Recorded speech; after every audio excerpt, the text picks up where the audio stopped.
Assalamualaikum warahmatullahi wabarakatuh. Kembali lagi dengan saya Muhammad Irsad. Kali ini saya akan mencoba untuk menjelaskan materi pertemuan minggu ketiga. Di minggu pertama kalian sudah tahu dengan dasar dari memulai ide bisnis pariwisata bisa dimulai dengan kreativitas dan inovasi yang memang dua hal ini tidak bisa dipisahkan. Sehingga dengan adanya kreativitas dan inovasi, kita akan mampu untuk membuat produk baru atau mungkin bahkan mengembangkan produk yang sudah ada. Di materi kedua, saya lanjutkan dengan mencoba memberikan pendekatan dari memulai ide berwirausaha pariwisata dengan masalah yang ada. Masalah yang ada di industri pariwisata saya kira sangat banyak, dan masalah-masalah ini ketika memang akan diselesaikan pasti butuh ide. Nah, ide ini bisa menjadi peluang bisnis, bisa juga tidak. Peluang bisnis ini ketika memang di situ ada yang namanya pendekatan pasar, maka peluang ini akan menjadi sebuah bisnis yang akan memberikan keuntungan di masa yang akan datang. Nah, di minggu ketiga ini saya mencoba memberikan pendekatan ketika memang kalian sudah punya idenya, dengan skema kalian sudah punya ide dan kalian bersikap atau mungkin sebagai individu-individu yang memang sudah punya ide masing-masing. Sehingga langkah kalian yang harus kalian lakukan ketika memang sudah punya ide dan merasa itu kuat, kalian coba untuk membangun sebuah kelembagaan atau menemukan orang-orang yang tepat dalam mengembangkan ide bisnis tersebut. Nah, langkah-langkah tersebut saya kira pasti berupa teamwork, kerjasama antar tim, sehingga kalian akan mampu untuk mengembangkan ide bisnis itu menjadi peluang yang lebih besar dan bisa diterima oleh pasar. Nah, untuk itulah di pertemuan minggu ketiga ini saya akan mencoba fokus kepada memulai wirausaha dengan membangun kelembagaan yang tepat. Membangun. Pasti kalau kita berbicara dari kata membangun berarti membuat yang dari tidak ada ke ada. Nah, pastinya namanya usaha pasti ada organisasinya atau mungkin dalam bentuk kecil ya berupa kelompok. Dengan kelembagaan yang tepat berarti di situ harus ada yang namanya sumber daya manusia yang memang kompeten di masing-masing bidang. Misalnya ide kalian akan mengembangkan sebuah bisnis pelayanan, berarti di situ kalian akan membutuhkan SDM-SDM yang mampu mendefinisikan dan mempraktekkan sebuah servis yang memang itu menjadi penting dalam bisnis pelayanan. Nah, saya coba jelaskan secara perlahan materi minggu ketiga ini. Seperti biasa, akan saya coba mulai dengan data. Data di sini yang akan saya sampaikan adalah jenis usaha di Indonesia yang memang secara undang-undang ini terdiri dari 4 tingkatan. Yang pertama mikro, yang kedua kecil, menengah, dan besar. Nah, sumber dari Kementerian Koperasi dan UMKM tahun 2018 berarti 3 tahun yang lalu menunjukkan bahwa di level yang memang paling bawah, usaha mikro masih mendominasi dengan prosentase hampir 99%. Dilanjutkan dengan usaha kecil, usaha menengah, dan tentu saja sisanya adalah usaha besar. Nah, ketika memang usaha mikro ini mampu menyerap tenaga kerja yang paling besar, berarti di sini logikanya adalah Indonesia masih pada taraf pengembangan usaha mikro yang sangat banyak, sehingga ketika memang nanti sudah akan upgrade ke usaha di jenjang selanjutnya, maka di situ pasti ada perbedaan-perbedaan setiap standar yang diterapkan. Dengan begitu, usaha mikro ini adalah undang-undang, batas maksimal modal atau mungkin kekayaan yang ada di dalamnya maksimal hanya 50 juta. Nah, dengan begitu ketika kalian akan memulai usaha itu, berarti nanti kalian akan juga pastinya memperkirakan modal kalian atau modal yang kalian miliki itu seberapa besar. Ketika memang di situ masih menjadi taraf usaha mikro, berarti kalian akan bersaing dengan jumlah yang sangat besar ini, sehingga materi-materi di minggu sebelumnya pasti akan kalian tonjolkan berupa ide dan gagasan yang memang apakah itu menjadi peluang atau tidak dalam industri pariwisata. Nah, itu nanti pasar yang menentukan, tinggal bagaimana kalian mencoba pendekatan itu, menawarkan produk dan jasa yang kalian buat. Selanjutnya akan saya coba jelaskan dari jumlah penduduk Indonesia. Hasil sensus ini sudah cukup ramai di media. Tahun 2020 bisa dilihat total penduduk Indonesia 270,20 juta yang dibagi ke dalam beberapa generasi. Yang saya kira kalian masuk pada taraf yang memang paling besar, sekitar 27,94% di Gen Z, yang memang di situ sekarang adalah umur antara 8 sampai 23 tahun. Nah, di situ posisi kalian. Dengan begitu kalian akan melihat, oh ya ternyata saat ini penduduk yang seusia dengan kalian sebesar 27,9%, 27,94%. Selanjutnya ini di posisi umur saya yang masih milenial antara 24 sampai 39 tahun.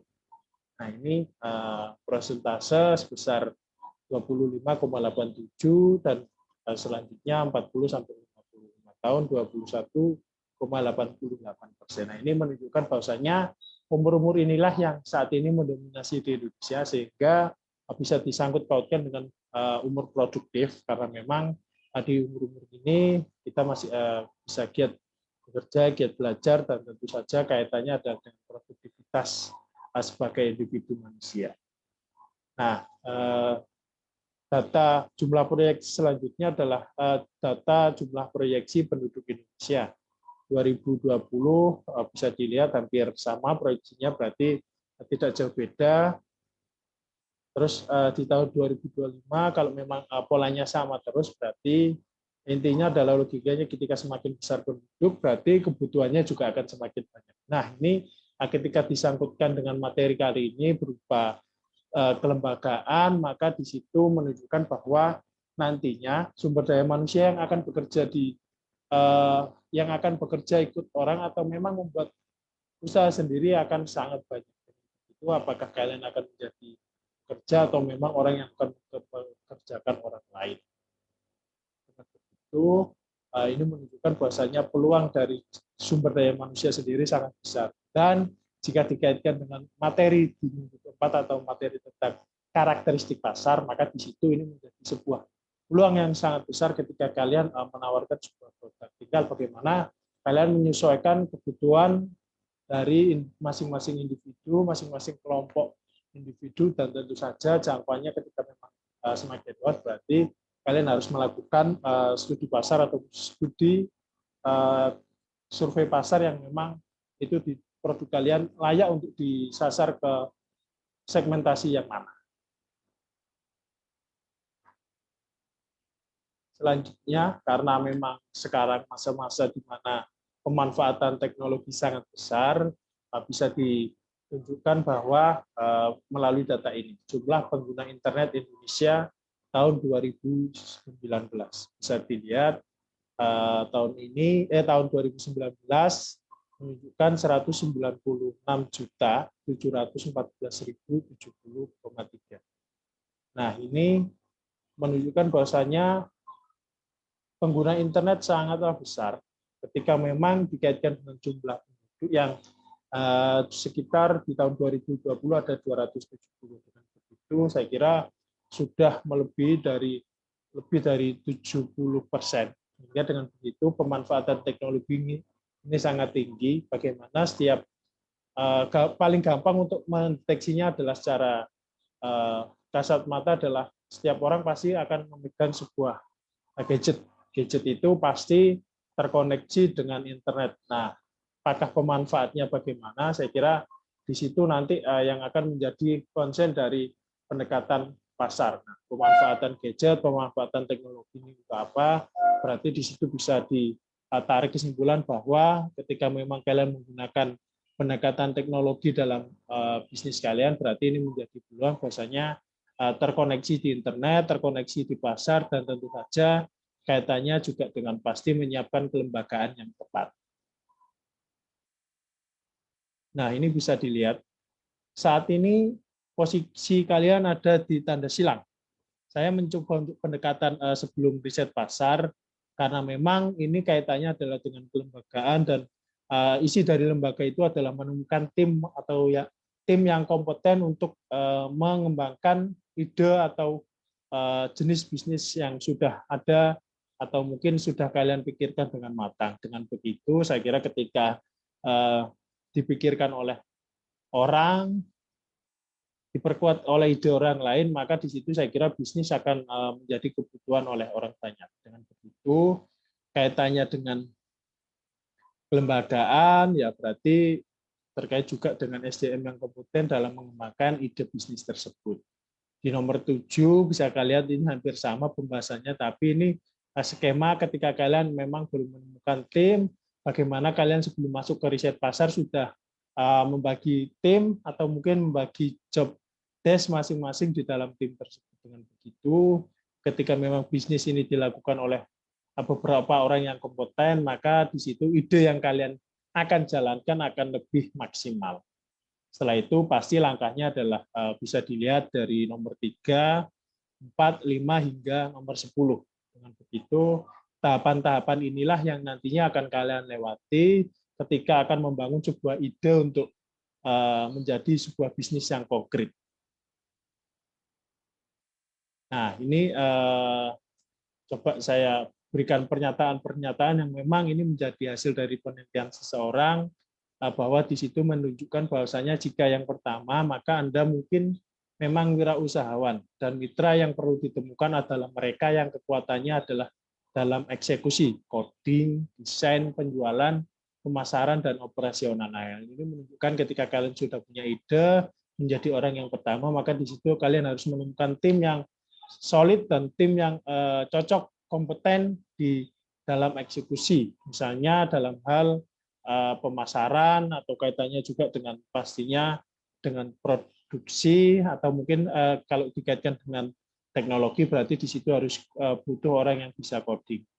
Nah, dengan begitu ide kalian akan lebih diperkuat dengan adanya sumber daya manusia yang lebih kompeten. Nah, jika Anda bukan orang yang pertama, mungkin menemukan atau lebih cocok menjadi salah satu pendiri atau mitra yang perlu Anda temukan adalah CEO. Jika kalian tidak punya ide, kalian menjadi pengikut, kalian kompeten di salah satu bidang, maka kalian harus menemukan CEO atau pemilik ide yang memang akan mengembangkan usaha pariwisata. Dengan begitu, ketemu atau tidaknya, punya ide atau tidaknya, saya kira sudah ada jawabannya, dan kalian tinggal melakukannya bagaimana itu menjadi kebutuhan di masing-masing individu. Mayoritas bisnis yang bercita-cita menjadi perusahaan dengan pertumbuhan tinggi di masa depan diluncurkan oleh tim pendiri yang terdiri dari 2, 3, atau lebih orang. Nah, dengan begini pasti menunjukkan bahwasanya pemilik ide atau orang yang menjalankan ide terus tidak hanya berjumlah 1, tetapi jumlahnya beberapa orang, karena ini berkaitan dengan saling melengkapi sebuah ide, saling memperkuat sebuah ide, dan tentu saja kaitannya juga pasti nanti akan menjadi sebuah kebutuhan yang kita akan mengisi di bagian puzzle yang mana. Dengan begitu, saya kira masing-masing SDM juga harus mencoba untuk menemukan passion-nya, memperkuat dirinya sendiri dengan kemampuan tertentu, sehingga ketika digabungkan kekuatannya, wawasannya, pengalaman bakatnya, koneksi, dan sumber daya dari beberapa orang seringkali memberikan peluang sukses yang lebih besar.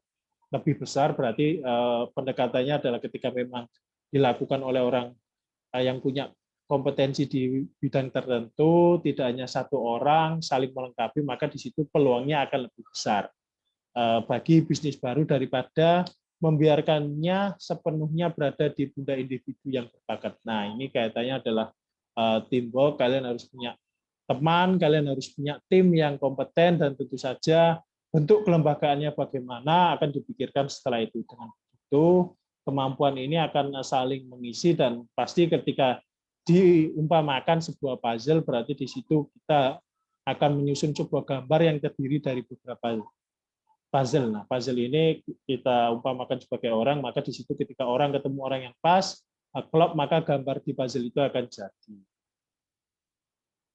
Nah, ini salah beberapa kasus yang memang coba saya tawarkan ketika memang ini menjadi sebuah hasil dari penelitian, maka di situ merupakan hasil dari kenyataan yang memang dikondisikan dalam sebuah tulisan. Penyebab utama kegagalan telah disebabkan oleh manajemen yang buruk. Banyak pengusaha tidak siap sebagai manajer, masuk ke bisnis dengan ide produk yang bagus, tetapi sedikit tanpa pengalaman bisnis atau manajerial.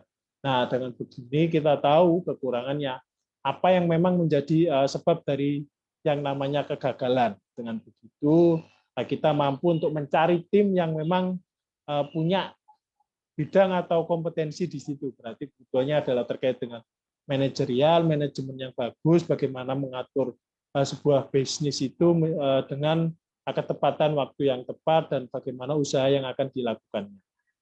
Sifat wirausahawan sering memainkan peran penting dalam manajemen perusahaan. Pengusaha biasanya menunjukkan karakteristik seperti inisiatif, kemandirian, kebutuhan untuk berprestasi, dan optimis. Pengusaha juga perlu menentukan agenda, membuat kesepakatan kompensasi, menetapkan standar, menyelesaikan konflik, mengevaluasi dan mengembangkan orang-orang kunci, dan sebagainya. Nah, ini terkait dengan sifat-sifat dari manajemen. Kalian saya kira sudah belajar tentang manajemen dan manajerial.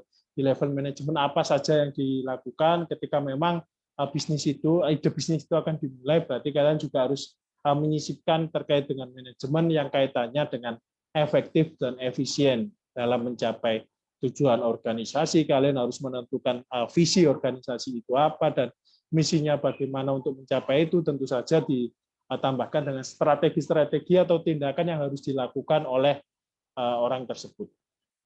Dengan begitu, ketika memang peran manajemen ini tidak diterapkan, maka di situ jawabannya sudah pasti ide bisnis itu akan gagal. Nah, seperti biasa, setiap materi saya ada pertanyaan yang memang sifatnya mengulas atau mungkin bagaimana menerapkannya. Telah disebutkan manajemen berpengaruh terhadap kegagalan berwirausaha. Nah, apa peran manajemen dalam kewirausahaan pariwisata? Coba jelaskan peran manajemen dalam kewirausahaan pariwisata itu seperti apa. Mengingat tingginya tingkat daya saing dan ketidakpastian lingkungan yang ada dalam pengoperasian bisnis saat ini, tidak mengherankan jika banyak pengusaha kekurangan keterampilan yang dibutuhkan untuk menjalankan bisnis dengan sukses. Nah, ini sebagai pengingat, sebagai bocoran bahwasanya ketika kita memulai ide bisnis, memulai berwirausaha, tantangannya adalah tingkat daya saing dan ketidakpastian lingkungan. Nah, dengan begini bisa mengindikasikan ketika kita akan memikirkan itu sendirian, pasti kita mempunyai batasan-batasan dalam berpikir. Nah, dengan adanya tim, kita akan mampu mengembangkan ide, kita akan mampu menjawab jawaban secara bersama, kita diskusikan bagaimana jawabannya, sehingga peluang ide ini untuk bisa diterima di pasar juga sangat besar. Dengan begitu, tantangan yang dihadapi oleh pemilik bisnis ini atau pemilik ide ini akan mampu terjawab dengan adanya beberapa orang. Nah, ini menjadi bocoran, sekali lagi menjadi bocoran ketika kalian akan memulai ide, ini loh yang ternyata penting untuk dilakukan. Nah, ini dalam kaitannya dengan keterampilan yang harus dimiliki, terus apa aja saya contohkan di bawah ini. Analisis sistem, spesialis teknologi informasi, pengontrol keuangan, rantai pasokan, publisitas dan hubungan masyarakat, pembelian, pelatihan. Nah, ini terkait apa yang seharusnya ada di dalam bisnis kalian. Kalian juga harus mampu untuk menentukan apa aja sih kebutuhan dari tim saya ini. Nah, disitulah pasti kalian sudah tahu batasan kalian sendiri, butuh rekan seperti apa, tinggal bagaimana kalian menemukannya. Tentu saja ini dengan kaitannya ide bisnis yang akan kalian buat ketika memang fokusnya ada pada misalnya kalian akan membuat produk makanan ringan atau kaitannya dengan oleh-oleh di daerah atau kaitannya juga dengan servis hospitality terkait dengan hospitality juga, maka di situ kalian harus membutuhkan orang-orang yang tepat untuk mengisi dalam mengembangkan sebuah ide itu. Dengan begitu, batasan-batasan yang ada di kalian ini sangatlah penting untuk dikembangkan kembali sehingga apa yang akan kalian lakukan akan lebih beragam.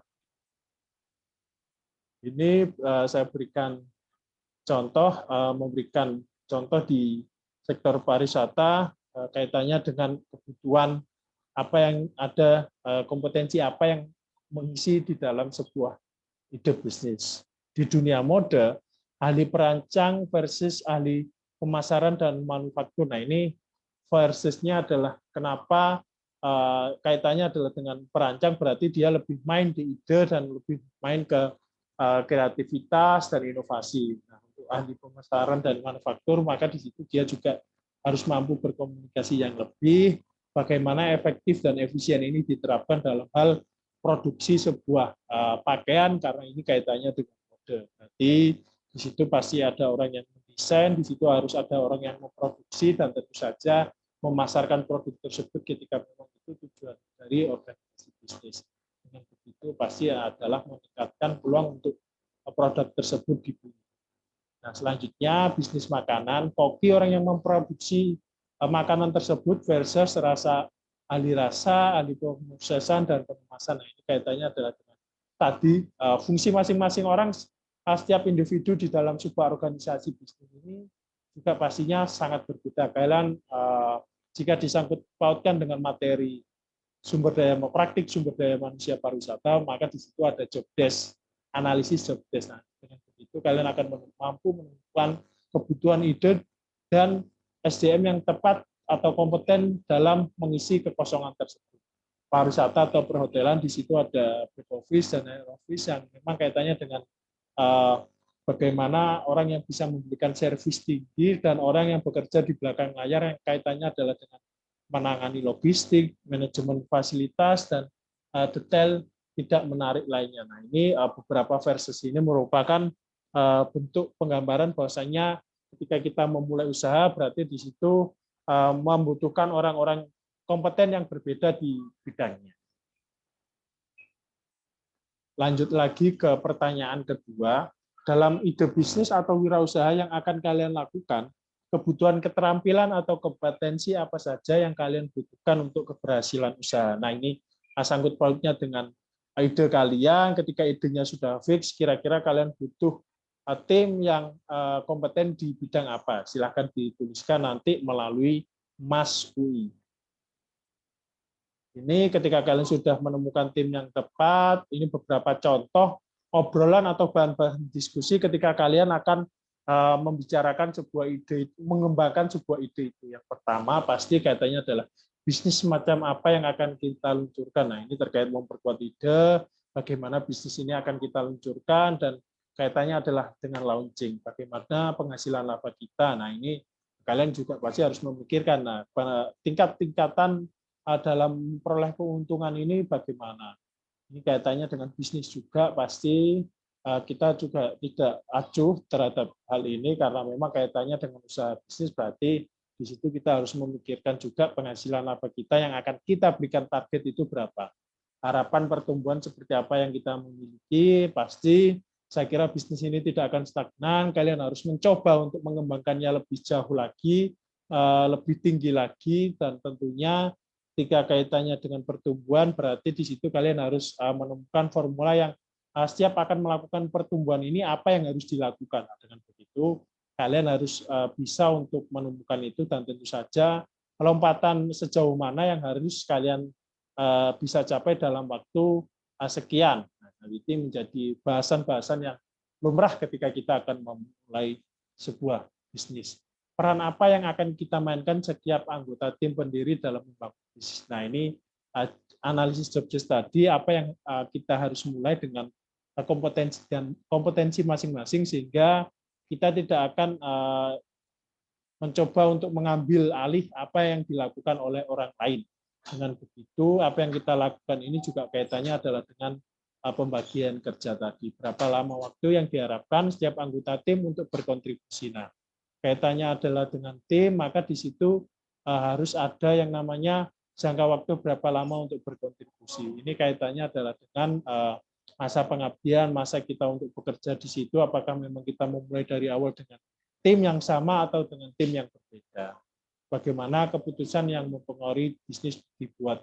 Nah, ini terkait dengan siapa yang memutuskan, bagaimana bisnis ini diputuskan harus bisa ditentukan, bagaimana modelnya, apakah menggunakan musyawarah atau memang ini pemilik bisnis seorang, berarti dia yang wajib memutuskan, sarannya dari orang-orang yang lain. Nanti akan saya bahas terkait keputusan ini. Sasaran pribadi apa yang dibawa setiap anggota tim. Nah, ini kaitannya adalah dengan targetan pribadi.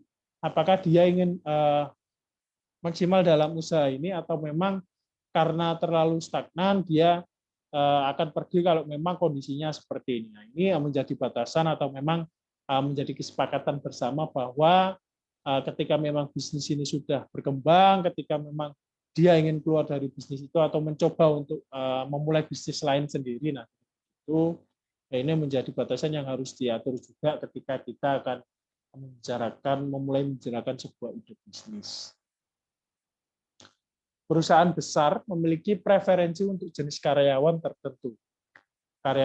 Jenis preferensi tertentu ini kaitannya adalah dengan berkualitas baik, berpengalaman, anggota organisasi profesional, dan dengan riwayat kerja yang stabil. Nah, ini kebalikan, perusahaan kecil cenderung merekrut dari pasar tenaga kerja sekunder. Ini berarti bahwa mencari karyawan yang lebih muda, kurang berkualitas, dan kurang pengalaman, banyak di antara tidak memiliki riwayat kerja yang stabil. Ini saya kira sangkut pautnya adalah dengan SDM yang membicarakan bahwa kebutuhan tingkat SDM yang ada di perusahaan kita, di ide kita itu bagaimana. Apakah kita akan menggunakan modal yang ketika kita sangkutkan dengan modal yang kita miliki, ketika memang modal kita kecil, berarti kita hanya bisa mencari tenaga kerja sekunder. Kalau memang modal besar, modal yang dimiliki oleh perusahaan atau pemilik di bisnis itu besar, berarti kita bisa merekrut orang yang memiliki kualifikasi baik, berpengalaman, anggota organisasi profesional, dan hal-hal baik lainnya. Dengan begitu, kita akan mampu untuk menentukan seberapa besar investasi kita di sumber daya manusia tersebut. Dengan begitu, kita akan mampu untuk menentukan jenjang, menentukan pekerjaan, dan tentu saja kaitannya adalah dengan upah atau salary yang akan dibayarkan. Pengusaha cenderung menjalankan struktur organisasi yang informal dan tidak terstruktur. Pengusaha adalah pembuat keputusan utama dan biasanya ada. Dalam beberapa kasus, wirausahawan adalah satu-satunya pembuat keputusan. Biasanya pengusaha lebih menyukai rentang kendali horizontal yang besar dan cenderung memiliki keengganan bawaan terhadap perusahaan terstruktur. Nah, ini kayaknya ketika memang ide bisnis itu akan kita mulai, bagaimana kita juga harus merancang sebuah struktur organisasi. Dengan itu, alur koordinasi akan jelas, pengambil keputusan akan jelas, dan level manajerial akan jelas juga ketika memiliki wewenang yang lebih besar. Dengan begitu, pastilah organisasi yang kecil hingga besar dia akan merubah struktur organisasinya karena memang mengikuti perkembangan bisnis yang dimilikinya. Dengan begitu, setiap pemilik atau memang setiap pemilik modal pastinya akan menyerahkan misalnya ke top manajerial. Itu saya kira juga kaitannya adalah dengan wewenang, bagaimana keputusan ini dibuat, dan pasti akan dikonsultasikan dengan pemilik modal. Nah, ini beberapa contoh terkait dengan struktur. Saya kira ketika memang posisinya masih di awal biasanya di A, karena memang pusat total atau mungkin keputusan apapun itu berada di pemilik bisnis, pemilik modal, dan pemilik ide. Kalau memang pemilik ide ini mempunyai wewenang untuk diberikan seperti ini dari hasil musyawarah penguat ide lainnya, maka saya kira di situ juga akan menjadi keputusan bersama. Jika di musyawarah itu ditentukan bahwa harus memberikan pertimbangan lain untuk menentukan idenya bagaimana, karena tanggung jawab pemilik ide saya kira juga sangat besar, sehingga dengan apa yang akan menjadi keputusannya juga harus mempertimbangkan yang namanya tim tadi. Itu masukan-masukan yang positif akan menjadi pertimbangan sehingga akan mengkerucut sebuah informasi menjadi sebuah keputusan. Ketika memang organisasi bisnis atau mungkin ide bisnisnya sudah berjalan dan berkembang, maka biasanya akan menjadi struktur yang lebih hierarki. Dengan itu akan ketahuan bagaimana posisi top manager di bawahnya lagi, dan hingga supervisor yang menjadi tanggung jawab pekerja yang lain.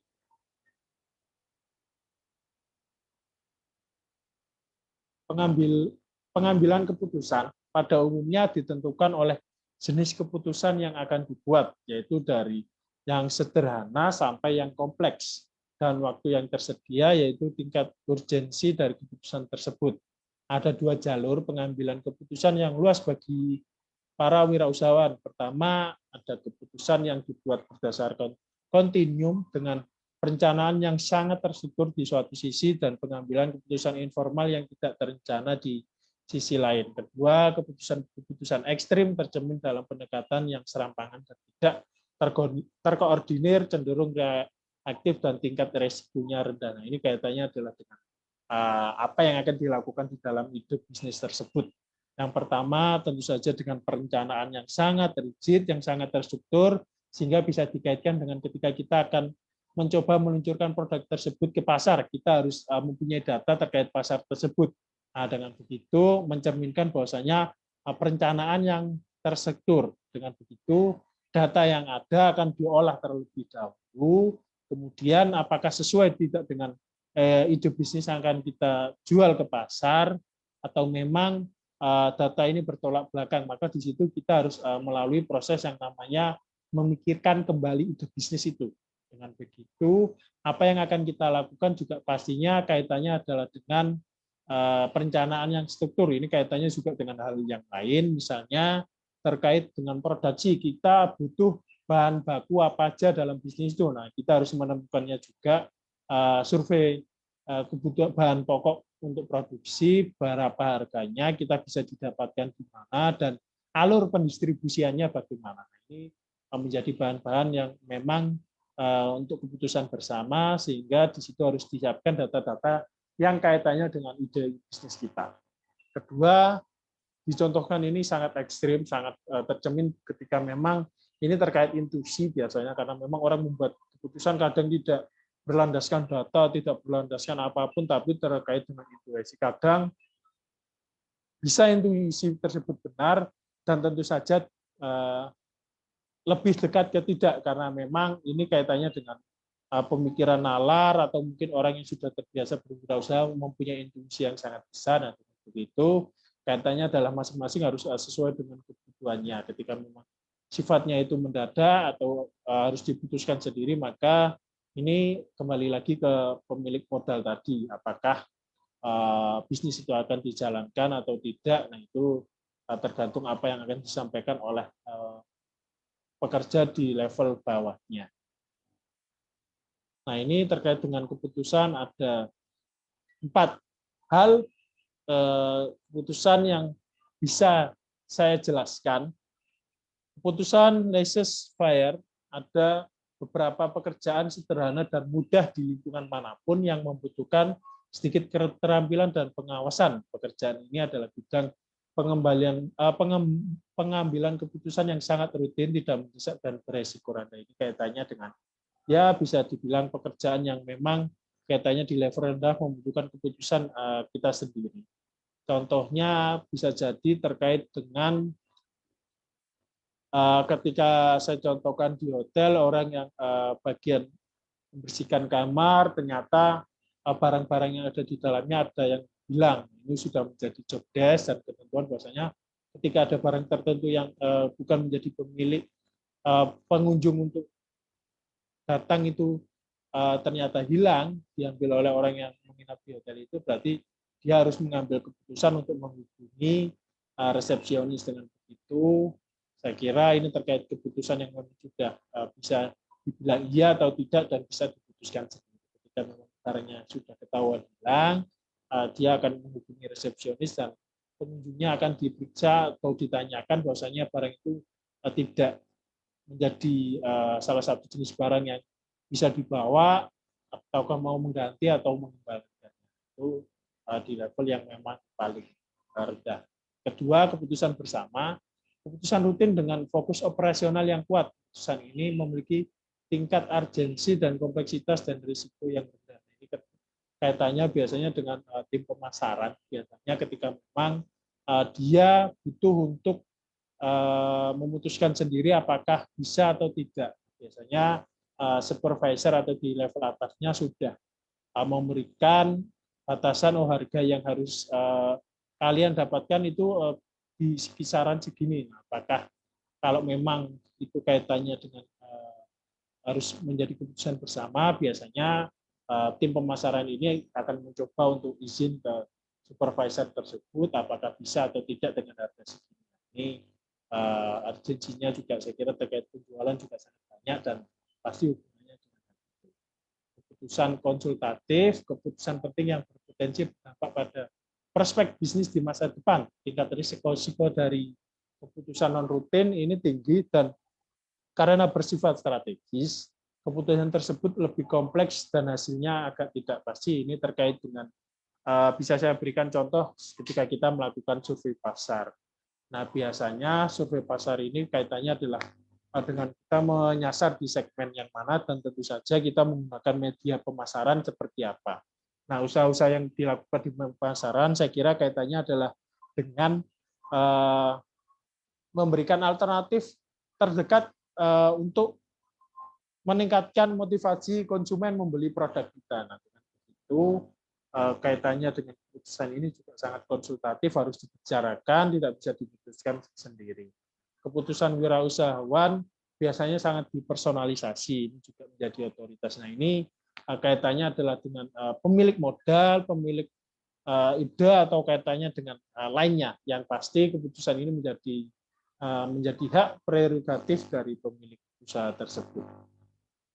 Nah, ini saya berikan soal lagi Biro Perjalanan Wisata yang intinya adalah nanti bisa dibaca sendiri bagaimana detailnya dan intinya adalah terkait dengan pemasaran yang sudah saya jelaskan sebelumnya. Silakan dijawab memilih keputusan yang apa dan kenapa memilih keputusan tersebut. Silakan dilengkapi bagaimana kalian mencoba untuk menyelesaikan di kasus ini. Saya kira ini akan mencoba untuk memberikan bahwasannya kalian dengan permasalahan seperti ini mampu menawarkan ide atau gagasan penyelesaian masalah seperti apa.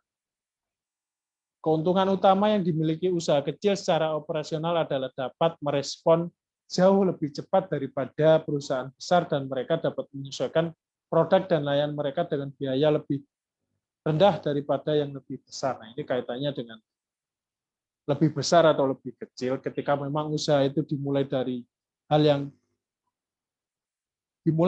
yang kecil, maka di situ survei-survei pasar, pendekatan yang kita lakukan ini akan lebih fleksibel karena memang tim sedang melakukan hal tersebut. Dengan begitu, ketika memang ada pergeseran kondisi pasar, ada alat-alat tertentu yang mempengaruhinya dan ada faktor apapun itu yang mencoba untuk menggeser, maka di situ saya kira bisnis yang sifatnya lebih kecil, yang belum terstruktur akan mampu lebih cepat untuk adaptif, sehingga apa yang akan dilakukan dalam strategi tersebut akan lebih maksimal.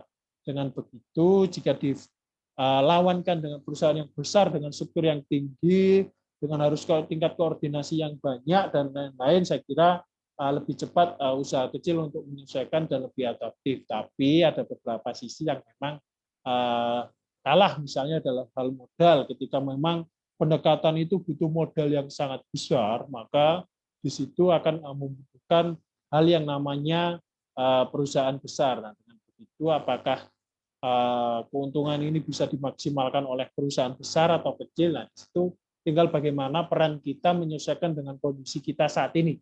Ketika memang modal ini bisa kita jangkau, ya kita maksimalkan hal itu. Karena memang ini kaitannya dengan pasar, kaitannya dengan konsumen yang fluktuatif, tingkat konsumen yang sangat naik turun, dan tentu saja terkait dengan tren saat ini, tren saya kira sangat global dan sangat naik turun lah.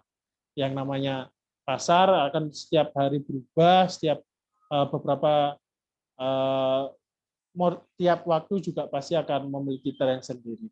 Itu tinggal bagaimana pendekatan yang kita pilih untuk menjangkau pasar tersebut.